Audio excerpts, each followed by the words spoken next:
আমি স্বপ্না মজুমদার। আমার স্বরচিত একটি কবিতা আমি পাঠ করছি। কবিতা দুই বিয়ান।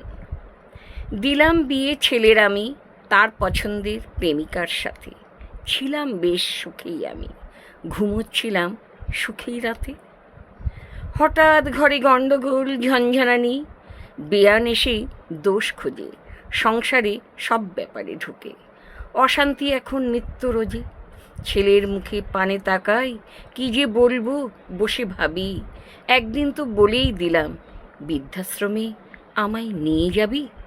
ছেলে বলে, বলছি ওরা এমন কথাই প্রতিদিন, তুমি নাকি বেশ ঝামেলা, বৃদ্ধাশ্রমে থাকাই সমীচীন।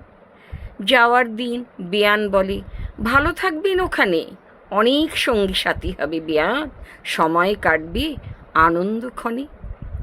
আমি তো বুঝেই নিলাম, সঙ্গে নিলাম স্বামীর ছবি। লেখালেখির অভ্যেস ছিল, হয়ে উঠলাম ভাবুক এক কবি।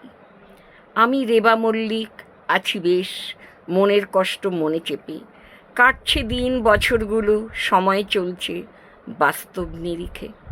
হঠাৎ একদিন নতুন সদস্য এলো বৃদ্ধাশ্রমের ঘরে।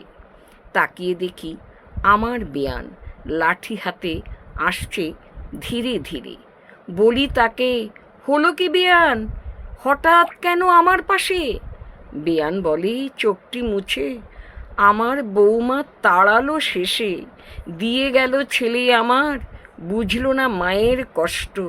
এখন আমি বুঝছি সব, দেখতে পাচ্ছি সবই স্পষ্ট। কর্ম খারাপ করেছি বেয়ান, এখন তার প্রায়শ্চিত্ত।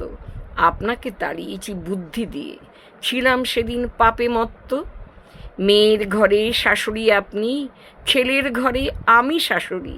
আসুন বেয়ান, দুইজনে আজ বৃদ্ধাশ্রমে শেষ ঘরটা গড়ি।